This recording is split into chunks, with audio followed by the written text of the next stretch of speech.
Originally, honestly, I was lost for a while. And then there was a gentleman named is Dr. Alvin Chapman who came into my life through my best friend, and through his passion, his vision, showed me a different side of life. And out of that, I had the aspiration to become a orthodontist. Orthodontist, what I was actually pursuing to be. And in the orthodontist, I wanted to just own my own practice. That was kind of like my goal. And out of that, that's why I kind of started propelling towards.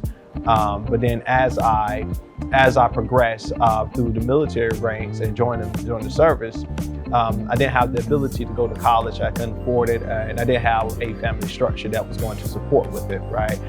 So once again, I was steady battling through different things. And so as I found myself on that path to become a dentist, I kept running into roadblocks and trying to figure out why couldn't I get accepted to dental school.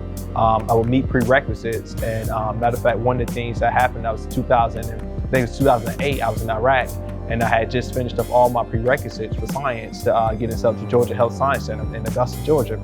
And when I started working with the intake process and registration process, they notified me that, hey, we can't accept any more online classes. And so I'm in the middle of a war zone. All my effort has been focused on that aspect. And they told me, no, I can't, it's not gonna be able to accept it. And so at that point, it was like, I need to either go back to the drawing board. And so at that point, what happened is I was literally in a thing they call the motor pool in Iraq. And what happened with that is that I finally, you call it an epiphany, or you can just call it a blue light line in the sky. And I realized dentistry, it wasn't so much about the concept and the science of dentistry that I really wanted. It was more so of the ownership. And that's when I started to understand it. I had a strong passion for leadership, and it was organic. And then that's when I realized that it wasn't so much about the science in dentistry that I really wanted. It was more of that ownership and that business leadership.